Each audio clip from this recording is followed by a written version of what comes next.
Bonsoir et bienvenue dans ce 7-8 l'actu du mercredi 16 avril. Nous débutons avec une page politique. Christine Boutin, conseillère générale des Yvelines, ancienne présidente du Parti chrétien-démocrate, se lance dans la campagne aux européennes.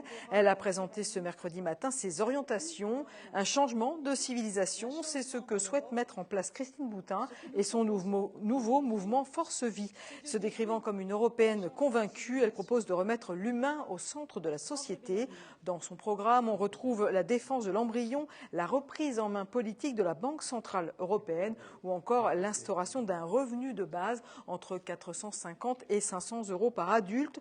Force Vie se veut un label au-dessus des appartenances politiques et religieuses, comme l'explique Christine Boutin au micro de Claire Cambier. Si la France réaffirme que la personne humaine est l'alpha et l'oméga de toute décision politique, je peux vous dire que les choses changeront. Mais de toute façon, c'est inéluctable.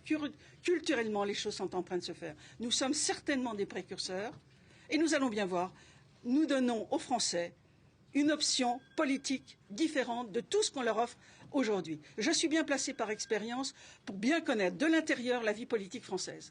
Et je vous dis que ce soit l'UMP, que ce soit le PS ou que ce soit le Front National, ils sont tous dans le même système. Ils sont tous dans cette réalité où la personne humaine devient seconde. Nous, ce que nous voulons, c'est réhabiliter l'homme. Notre priorité, elle est là. Et nous irons jusqu'au bout. Et ça ira plus loin que les européennes. De toute façon, quel que soit notre résultat, nous disons aux Français, nous vous proposons une autre offre politique. On poursuit ce 7-8 l'actu avec l'invité du soir, Bernard Delattre. Bonsoir. Vous êtes journaliste localiste, c'est comme ça que vous vous définissez. Vous êtes auteur d'un livre dans les coulisses de la presse locale, livre qui va paraître à la fin du mois d'avril. Il faut dire pour ceux peut-être qui vous connaissent et qui regardent TV Fil, vous avez œuvré pendant 36 ans en presse locale, donc 32 ans aux Nouvelles des Yvelines, Nouvelles de Versailles et Nouvelles de Rambouillet. Et vous avez d'ailleurs été chef d'agence ici à 50 ans en Yvelines entre 84 et 2000. Alors dans ce livre, vous racontez quoi? Vos années de presse locale? Oui, c'est ça. J'ai voulu que ça soit un témoignage, témoigner un peu. Parce que moi je viens de Saône-et-Loire. J'étais dans un petit village de Saône-et-Loire, à côté de Guignon, célèbre pour son football.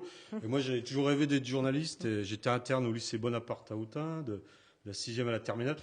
Puis moi, j'ai toujours voulu être journaliste. Et on avait créé en 66, 68 un petit journal du lycée qui s'appelait La Cloche Libératrice, parce qu'il y avait une cloche qui sonnait toutes les heures. Et à partir de là, ça a été et moi, donc, je lisais plein de bouquins sur les journalistes. C'était un monde un peu secret. Et j'ai essayé de faire un bouquin que j'aurais aimé lire quand j'étais jeune, quoi, expliquer un peu les coulisses, comment ça se passe. Alors c'est justement, d'abord, pourquoi la presse locale? Pourquoi ce choix parce que c'est ce que je connais le mieux, quoi. J'ai travaillé 32 ans, 36 ans. Et puis, donc actuellement, on parle beaucoup de tout va mal, c'est la faute aux médias.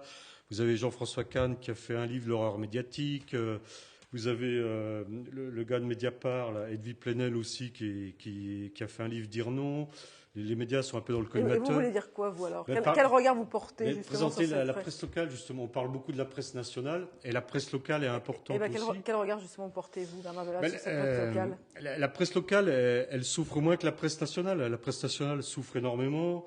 Il y avait 30 titres en 1945, il en reste 6. Il en reste que 6, il reste que 6 journaux nationaux.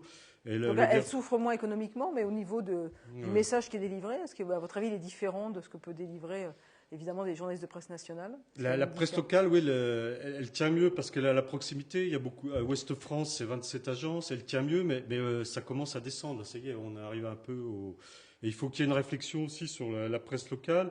Donc avec les municipales, elle a un peu remonté, mais après, il faudra tenir. Quand vous dites qu'il faut une réflexion, c'est quoi comme réflexion? Sur les choix éditoriaux, parce que donc quand la presse locale, régionale a perdu des lecteurs, je pense qu'à un moment, il y a peut-être eu des excès de dérive. On a voulu faire dans le fait divers à fond. Et puis je pense qu'il faut peut-être prendre du recul. Maintenant, moi j'ai le recul et voir que pas tout axer sur les faits divers. Combien de fois on m'a dit Coco, là tu fais la une sur le fait divers, quoi. C'est ça. Bon. Donc pas que du fait divers. Des fois, c'est pas très justifié. Dans ce livre, alors vous racontez effectivement ces 36 années. Vous me parlez notamment dans votre groupe de presse des nombreux rachats que vous avez connus. Il y a eu 5 rachats. Il y a eu en 20 ans, il y a eu deux plans sociaux et on se doute de la douleur que ça peut représenter pour les équipes. Vous parlez aussi de vos rencontres. Ouais, c'est ça. J'ai eu la chance de côtoyer des gens fantastiques là. dans les années 80, en Ville Nouvelle, il y a eu Jean Geman et Christine Coudin, Black Blamber, qui a fêté ses 30 ans. J'ai vu les débuts, les débuts de Jamel Debbouze. Je crois que j'ai fait sa première interview écrite. À l'époque, il faisait la première partie de Boujna. Il y a aussi des gens dont on parle moins, moi, que je me rappelle bien. C'est Rachid Benzine, par exemple, de Trappes, qui est d'issue marocaine, qui avait fondé Issue de Secours et qui faisait faire du combat, des arts martiaux à tous les jeunes de banlieue. Il a récupéré plein de jeunes. Il avait fait venir Sœur Emmanuel. Il a fait activer pour le dialogue musulman-chrétien. Il avait fait plein de choses. Il a fait venir Sœur Emmanuel à Trappes. J'ai envie de raconter tout ça aussi. Ça sera peut-être un autre livre. Et aussi même dans la presse, il y a des gens. Par exemple, j'ai débuté avec Michel Logier, là. Qui est maire de. Alors c'est vrai, peut-être pour ceux qui ne le savent pas, il est maire de Montigny-Bretonneux actuellement, mais il a d'abord été journaliste. Aux Nouvelles, oui, il a débuté aux Nouvelles, oui, tout à fait. Il est plus jeune que moi, il a de la chance. Moi, j'ai joué au foot avec lui. À l'époque, on était plus nombreux, on avait le temps de jouer au foot. Je peux dire on lui racontera ça, là. Je peux dire aux gens que. On a connu le foot de l'époque d'Albert Camus, qui disait que le football, c'est ce qui permet de connaître les hommes. Et je peux dire que moi, j'ai connu Michel Logier comme footballeur. Il était stopper aux libéraux. Il était bon. Ah ouais, non, mais c'était un gars rassurant. À l'arrière, il assurait bien. Il savait faire la relance. C'était un bon équipier. Puis très, très marrant, quoi. Il avait le sens de la blague sans être méchant. Et le fait justement d'avoir, alors on va prendre l'exemple de Michel Logier, donc vous l'avez connu en tant que journaliste, quand vous le voyez devenir homme politique, ça veut dire quoi? Il y a le lien entre journaliste et homme politique est très fort? Oui, moi je pense, l'origine média, ça veut dire quoi pour moi un média? C'est l'interface, c'est ce qui fait le lien entre le politique et le peuple. Donc voilà, il est à fond dedans. On travaille beaucoup avec les politiques. On nous le reproche, mais moi, tous les journalistes que je connais, ils évitent la connivence, on essaye de rester objectif. Moi, j'ai jamais eu de carte à aucun parti. J'ai essayé de garder toujours ma liberté. J'ai aussi bien travaillé avec des maires communistes, comme Bernard Hugo à Trappes à une époque, que des maires UMP, comme Gérard Larcher à Rambouillet. Voilà, on essaye toujours d'être objectif, comme vous le faites, donner la parole aux uns aux autres. J'ai vu sur votre plateau, dès qu'il y a quelqu'un de droite, il y a quelqu'un de gauche et vice-versa. C'est la base du métier. C'est ce qu'on faisait aussi aux Nouvelles, et c'est ce qui se fait toujours. C'est la base du métier, comme vous dites, mais il ne faut pas l'oublier. C'est vraiment les fondamentaux. Et déjà, en 1848, Victor Hugo intervenait à l'Assemblée nationale pour défendre la liberté de la presse. C'est jamais acquis. C'est jamais acquis. Donc, auteur, je l'ai dit, dans les coulisses de la presse locale, vous allez aussi animer un débat le 26 avril à Rambouillet. La presse écrite, une valeur républicaine à préserver. C'est ça, oui, voilà, c'est ce que je veux dire. C'est militant, quasiment, Bernard. Ouais, c'est pas militant, mais moi, quand je vois François qui a disparu, alors que dans les années 50-60, ça tirait entre 1 million et 2 millions d'exemplaires. Il y avait des signatures comme Blaise Sandrard, Kessel, des géants de la littérature. Maintenant, il n'y a plus rien, quoi. Ça me fait mal au cœur. Et le prochain qui apparemment risque de disparaître, c'est Libé, quoi, quelque part. Même si on ne partage pas les idées de Libé, ça appartient au patrimoine. Il faut que comme disait Victor Hugo, la minorité d'aujourd'hui peut être la majorité de demain, et ça vice-versa. Donc il faut que la minorité ait un moyen d'expression. La presse écrite reste un fantastique moyen d'expression. Il faut que ça reste.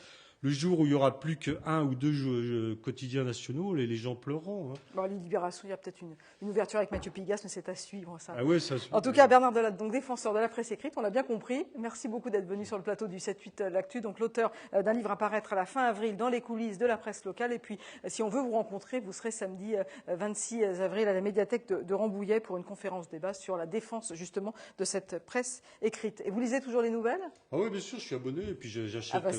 je regarde la télé nationale, je regarde votre télé, je suis un boulimique de l'info. J'achète des magazines de gauche et de droite, j'achète des quotidiens. C'est bien. Merci beaucoup Bernard Delatte d'être venu sur le plateau.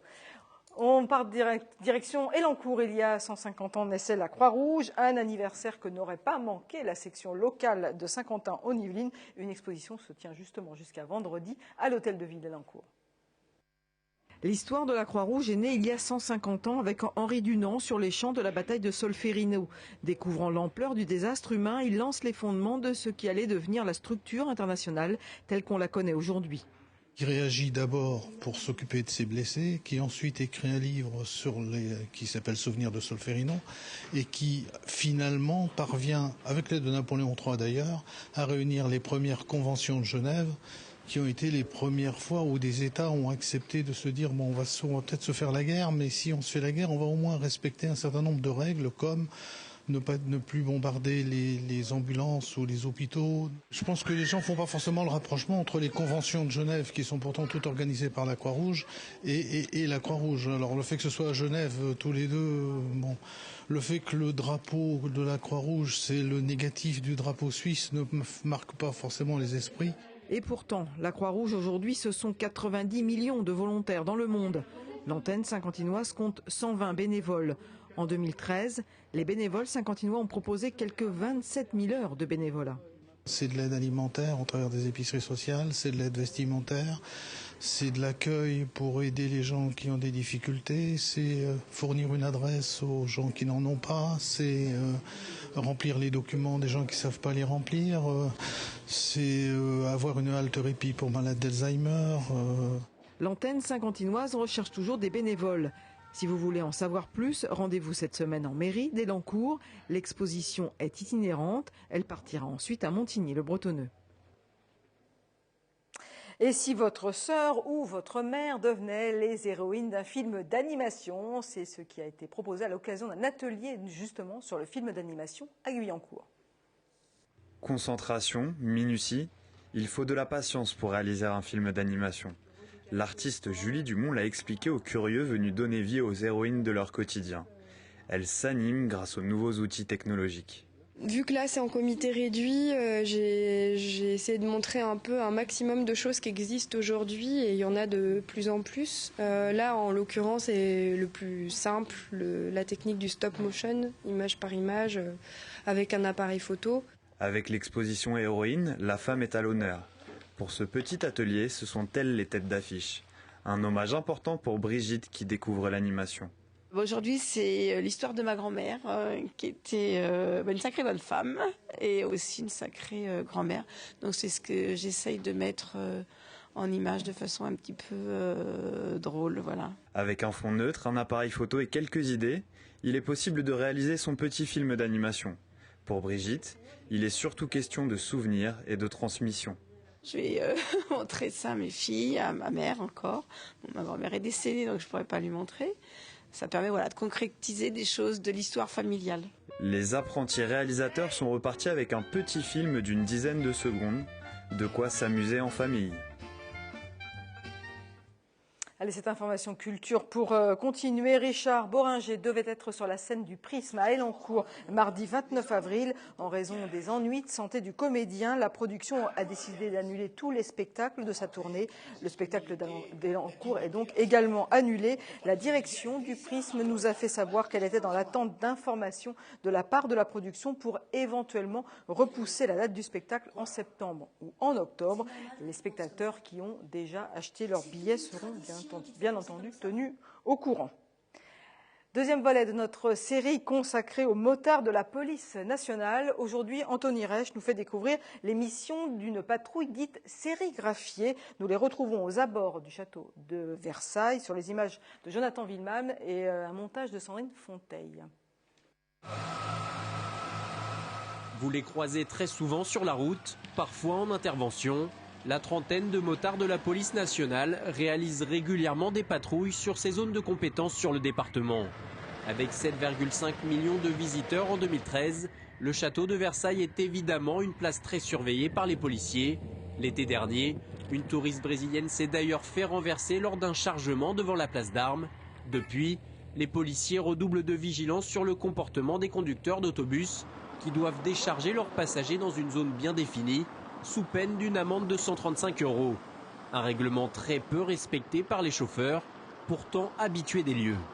Le guide avait appelé pour dire on sort et voilà, est-ce que tu peux venir nous chercher? C'est ce qu'il a fait, il espérait charger là. Je crois que c'est 75 ou 80 € le stationnement à l'intérieur. Donc je pense que s'il peut en faire l'économie, voilà. Comme il était garé là, on est sûr que c'est pour ça. Je l'ai contrôlé, bon, il a reconnu les faits, tout ça. Il n'était pas en pleine charge, en pleine décharge, il était un peu en attente. Je l'ai invité à aller se stationner. En 2013, un tiers des personnes tuées sur la route étaient des piétons.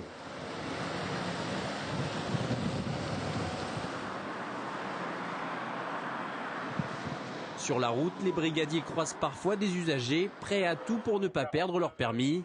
Cette automobiliste se fait contrôler pour la première fois. Elle ne va malheureusement pas conserver ses 12 points.